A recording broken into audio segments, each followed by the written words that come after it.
శ్రీమద్ వాల్మీకి రామాయణం యుద్ధకాండం 73వ సర్గమునందు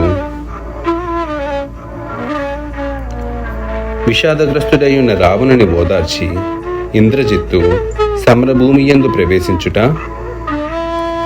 అంతర్హితుడైన అతని శరదాటిని గమనించి రామలక్ష్మణులు మూర్ఛిల్లున్నట్లుగా ఉండిపోగా ఇంద్రజిత్తు లంకకు చేరి రావణునకు తన విజయములను తెలుపుట గురించి వివరింపబడినది.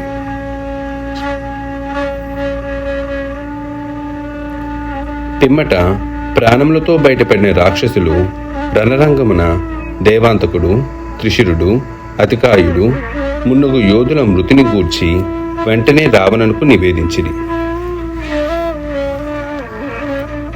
ఆత్మీయుల మృతివార్తను విన్నంతనే రాక్షసరాజైన రావణుడు మిగుల వ్యాకులుడై కంటతడి పెట్టెను. పిదప అతడు తన పుత్రులు, సోదరులు ఘోరముగా మృత్యువాదపడుటచే ఎంతయూ విచారగ్రస్తుడై వారి ధ్యాసలోనే మునిగిపోయెను.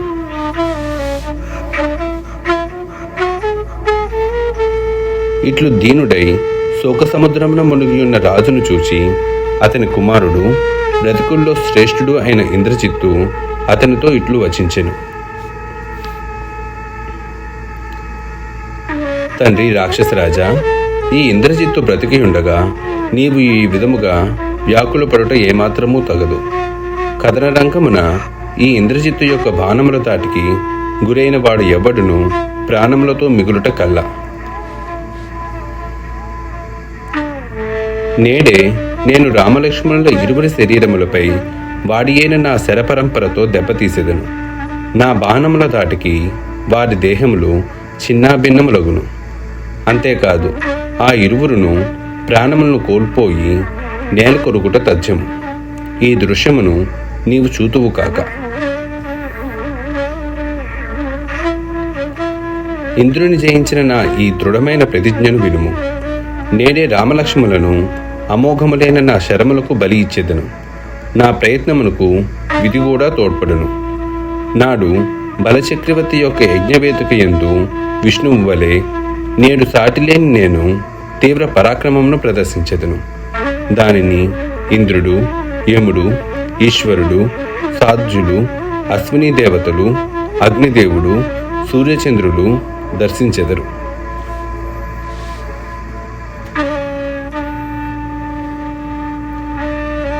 దృఢమైన బలపరాక్రమము గలవాడైన ఆ ఇంద్రజిత్తు ఇట్లు పలికిన పిమ్మట రాజాజ్ఞను గైకొని వాయువేగముతో సాగిపోగల ఒక మహారథమును అధిరోహించెను. దానికి మేలుజాతి అశ్వములు పూడ్చబడి ఉండెను.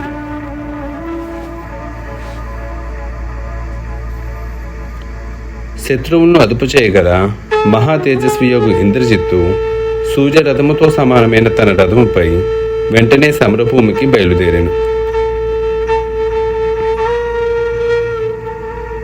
మిగుల శక్తివంతమైన రావణసుతుడు ఇట్లు పురోగమించుచుండగా మిక్కిలి బలశాలురు, శ్రేష్టమైన ధనస్సులను చేబూనిన వారు అయిన పెక్కుమంది రాక్షస యోధులు యుద్ధోత్సాహంతో ఆయన్ను అనుసరించిరి.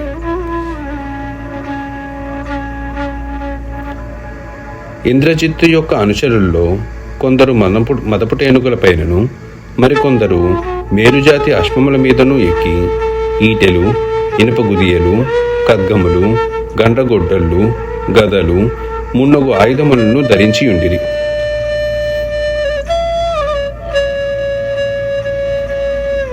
ఇంద్రజిత్తు యుద్ధమునకు బయలుదేరినప్పుడు శంఖములను పూరించిరి, వేరీలను మ్రోగించిరి, వందిమాగదులు స్తుతించిరి.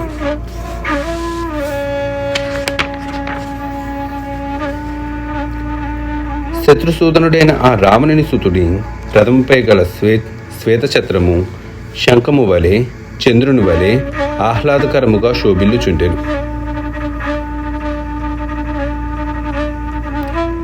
అప్పుడు అతడు పున్నమనాటి చంద్రునితో కూడిన ఆకాశము వలె తేజరిల్లుచుండెను.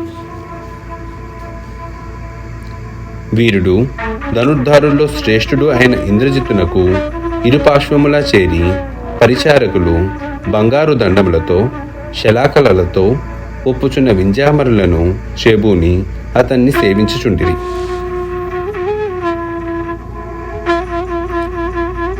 అసంఖ్యాకులైన యోధులతో కూడి సమరరంగమునకు వెళ్ళుచున్న తనయును చూచి సకలైశ్వర్య సంపన్నుడు రాక్షసరాజు అయిన రావణుడు ఇట్లు పలికెను.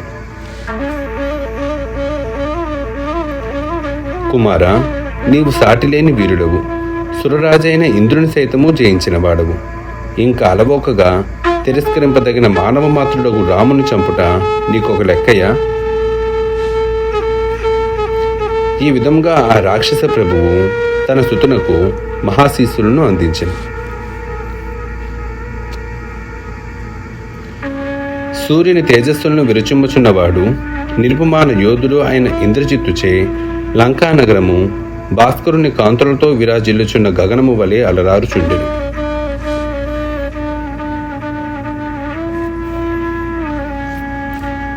మిగుల తేజస్వి అయిన ఆ ఇంద్రజిత్తు క్రమముగా రణభూమికి చేరి రథము చుట్టూను వ్యూహాత్మకముగా ఆయా ప్రదేశముల్లో రాక్షస యోధులను నిలిపెను.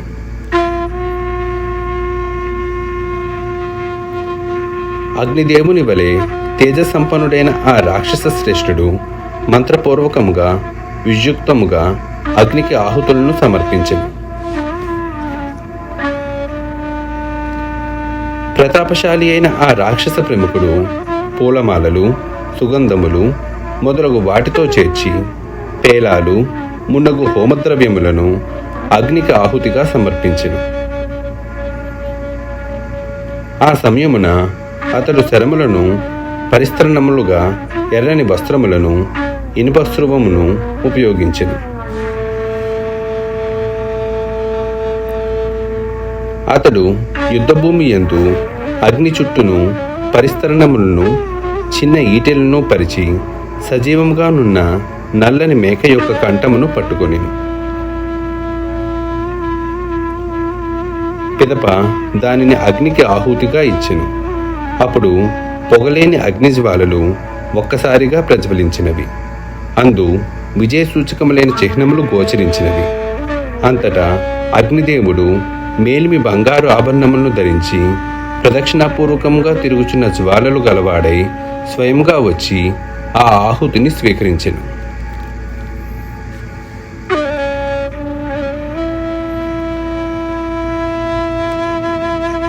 తదుపరి ఇంద్రజిత్తు బ్రహ్మాస్త్రమును ఆవాహనమునర్చి తన ధనస్సును రథమును అచట ఉంచి బ్రహ్మాస్త్ర మంత్రములతో వాటిని అభిమంత్రించెను.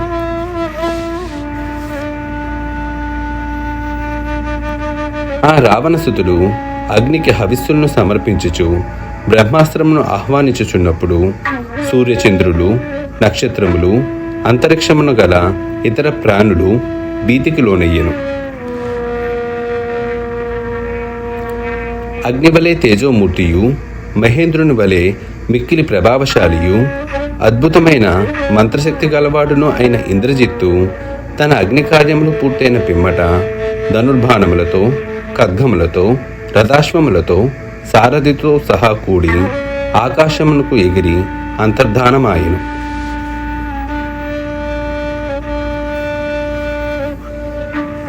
అంతటా అశ్వములతో, రథములతో, ధ్వజపతాకములతో శోభిల్లుచున్న రాక్షస సైన్యము యుద్ధోత్సాహముతో కేకలు పెట్టుచూ పురోగమించెను.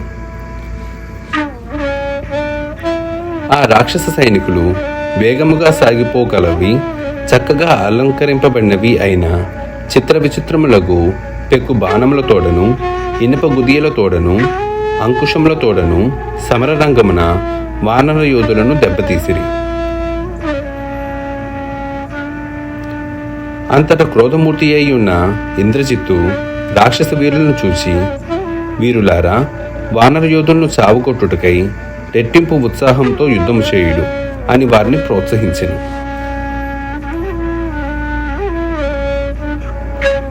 అంతటా రాక్షసులందరూ విజయకాంక్షతో జయ జయధ్వనులు గావించుచు భీకరులై వానరులపై శరవర్షములను కురిపించిరి. రాక్షస యోధులతో కూడియున్న ఇంద్రజిత్తు మొనదేలియున్న బాణముల చేతను, గదలతోడను, ఇనుప రోకళ్లతోడను రణమున వానరులను తీవ్రంగా హింసింపసాగెను. కథన రంగమున ఆ విధంగా హింసింపబడుచున్న వానరులు అందరూ ఒక్కొమ్ముడుగా పాదపాయుధులై మేటి వీరుడైన ఇంద్రజిత్తు మీదికి దాడి చేసిరి. అంతటా రావణుని సుతుడు మహా తేజస్వి మిగుల బలశాలి అయిన ఇంద్రజిత్తు వానరుల దేహమును నుగ్గు గావించెను.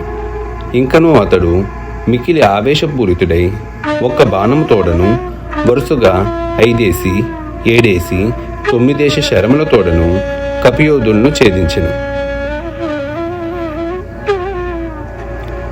ఆ దృశ్యమును గాంచుచు రాక్షసులు హర్షముతో పొంగిపోయి సమరమున వీరుడు దుర్జయుడు అయిన ఇంద్రజిత్తు బంగారముతో అలంకృతమై సూర్య తేజస్సుతో ఒప్పుచున్న వాడి అయిన శరములను ప్రయోగించి వానరులను చీల్చి చెండాడెను.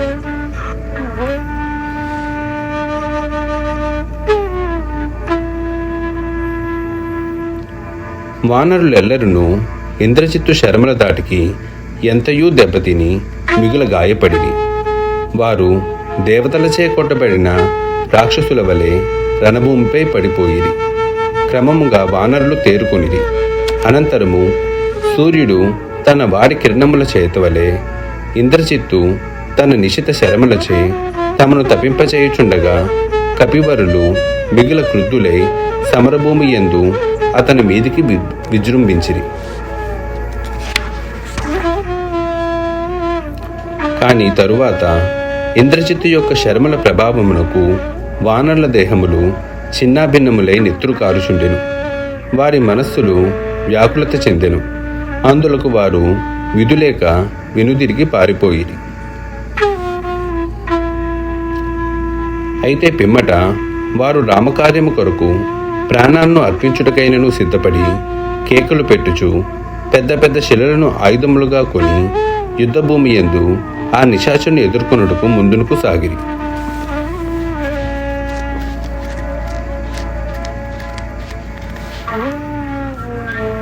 పిమ్మట వానర వీరులు స్థిరముగా నిలిచిన వారై మహావృక్షములను పర్వత శిఖరములను బండలను ఆ రావణుని సుతునిపై బలము కొలది అవిచ్ఛిన్నముగా విసిరివేసిరి.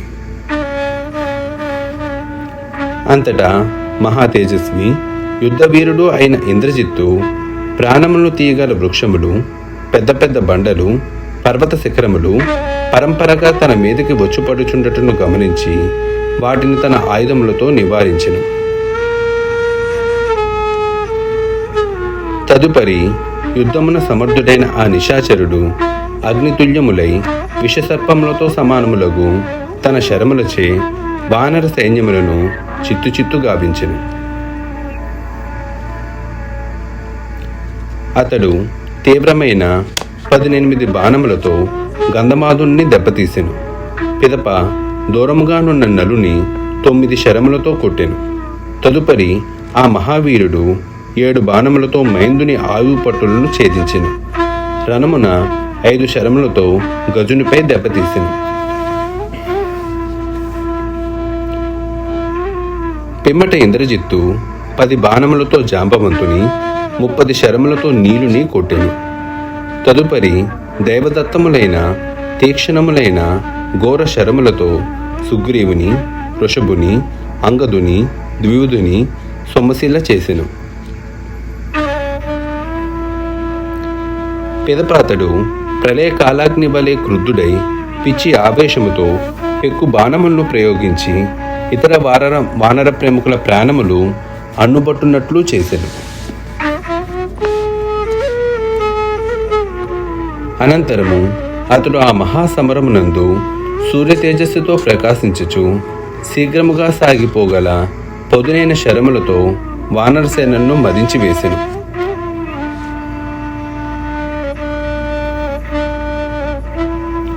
ఆ నిశాచర వీరుని శరపరంపర దాటికి వానర సైనికులు వ్యాకులపాటునకు లోనై మూర్ఛిల్లిరి. వారి దేహములన్నీయును మిగుల గాయపడి రక్తమును ఎగచిమ్ముచుండెను. అతడు ఆ దృశ్యమును గాంచి అంతులేని సంతోషముతో ఎంతయూ విర్రవీగెను.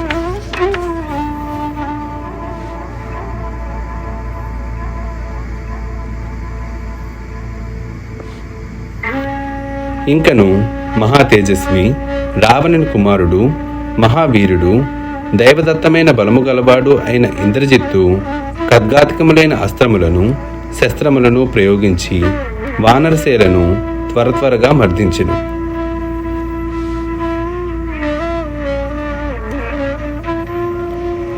తరువాత అతడు తన సైన్యములకు దూరముగా నేగి క్షణకాలములో వానరయోధులను సమీపించి ఆ మహాకథన రంగమున అదృశ్యుడై నిలిచి నీలమేఘము జలములున వలె తీక్షణమైన తన శరపరంపరను వారిపై వర్షింపచేసెను.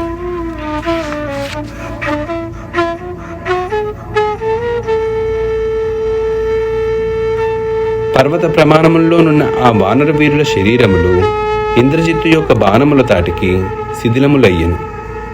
అతని మాయాజాలమున మిగుల దెబ్బతిన్న ఆ కపివరులు వికృత స్వరములతో పొలికేకలు పెట్టుచు వజ్రాయుధము దెబ్బకు మహాపర్వతముల వలె రణభూమి యందు పడిపోయిరి. ఆ వానరులకు తమ వారిపై పడుచున్న బాణములు మాత్రమే కనబడుచుండెను. ఆ బాణములు మొనదేలి వాడిగా నుండెను. మాయచే ఆవృతుడైన రాక్షస వీరుడగు ఇంద్రజిత్తు వారికి కనబడుటలేదు.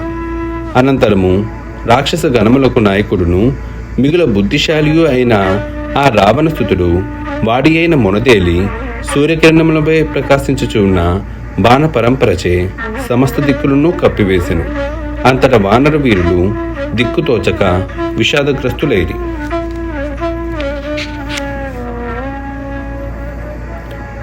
పిమ్మట అతడు తేజరిల్లుచున్న అగ్నుల వలెను నిప్పురవ్వలను చిందుచున్న అగ్నిజ్వాలల వలెను విలిసిల్లుచున్న శూలములను ఖడ్గములను గండ్రగొడ్డళ్లను బలముగా లాగి వానరవీర సైన్యముపై అవిచ్ఛిన్నముగా ప్రయోగించెను. అనంతరం ఇంద్రజిత్తు అగ్నితుణ్యములైన బాణములచే వానర యోధులను చితకబాదెను.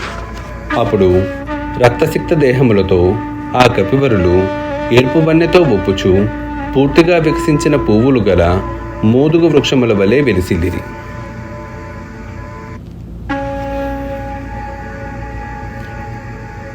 రాక్షస వీరుని యొక్క అస్త్రములకు మిగుల గాయపడిన ఆ వానర ప్రముఖులు వికృత స్వరములతో చావుకేకలు పెట్టుచు ఒకరినొకరు పట్టుకొని ముందునకు నడుచుచు యుద్ధభూమి యందు పడిపోయిరి.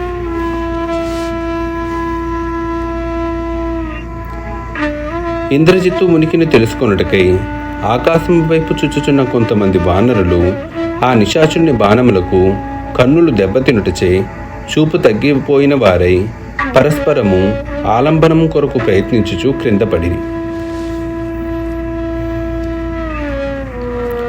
హనుమంతుని, సుగ్రీవుని, గంధమాధుని, జాంబవంతుని, వేగదర్శిని, మైందుని, ద్వివిధుని, నీలుని, గవాక్షుని, గజుని, గోముఖుని, కేసరిని, హరిలోముని, కపివరుడైన విజృంధ్రష్టుని, సూర్యానుని, జ్యోతిముఖుని, వానరముఖ్యుడైన దదిముఖుని, పావకాక్షుని, నలుని, కుముదుని తదితరులైన వానర శ్రేష్ఠులను అందరినీ రాక్షస ప్రముఖుడైన ఇంద్రజిత్తు వాడి అయిన ఈటెలను, శూలములను, బాణములను మంత్రపూర్వకంగా ప్రయోగించి వాటితో బలముగా దెబ్బతీసెను.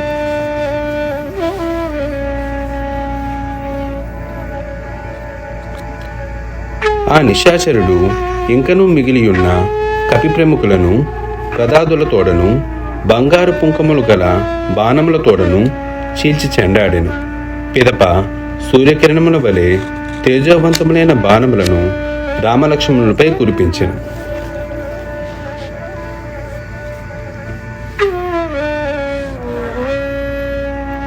మిక్కిలి అద్భుతములైన శోభలతో విలసిల్లుచున్న ఆ రాముడు అవిచ్ఛిన్నముగా వచ్చిపడుచున్న ఆ బాణ పరంపరను వర్షధారులను వలె లెక్కసేయక లక్ష్మణు వైపు చూచుచూ ఇట్లు పలికెను.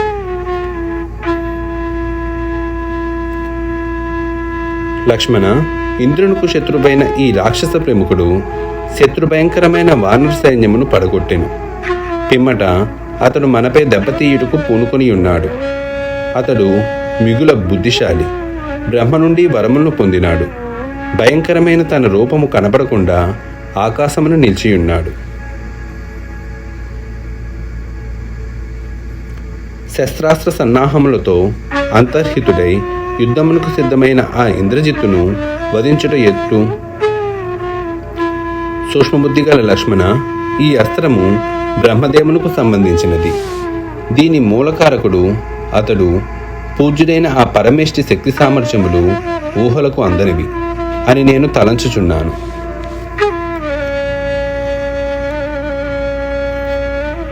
ఈ శస్త్రము మనపై పడినను అందులకు ఏమాత్రమూ కలత చెందక మనము దానిని తట్టుకొని నిలవవలెను. ఈ రాక్షస ప్రముఖుడు తన యొక్క బాణ పరంపరచే దిక్కులను అన్నిటినీ కప్పివేయుచున్నాడు.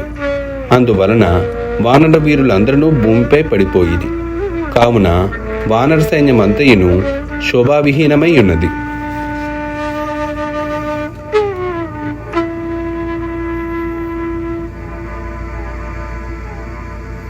తమ్ముడా, ఇప్పుడు మనము రోషహర్షములను మాని యుద్ధము నుండి నివృత్తులమై స్పృహను కోల్పోయినట్లు పడి ఉండుదుము. అట్టి స్థితిలోనున్న మనలను గాంచి అతడు విజయలక్ష్మిని పొందినట్లు భావించి తప్పక రాముని మందిరమునకు చేరును.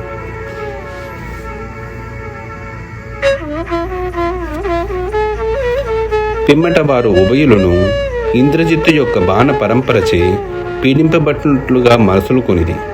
అంతటా ఆ రాక్షస వీరుడు ఇంద్రజిత్తు రామలక్ష్మణుల పరిస్థితిని గమనించి సంతోషముతో యుద్ధరంగమున జయజయనాదములను మొనర్చెను. అప్పుడు అతడు ఆ వానర సైన్యమును రామలక్ష్మణులను ఈ విధముగా విషాదమున ముంచి రాముని భుజబలములచే సురక్షితముగా నున్న లంకానగరమున శీఘ్రముగా ప్రవేశించెను. అప్పుడు రాక్షసులందరూ ఇంద్రజిత్తుని కొనియాడసాగిరి. అంతటా అతడు జరిగిన వృత్తాంతమును సంతోషముతో తండ్రికి విన్నవించెను.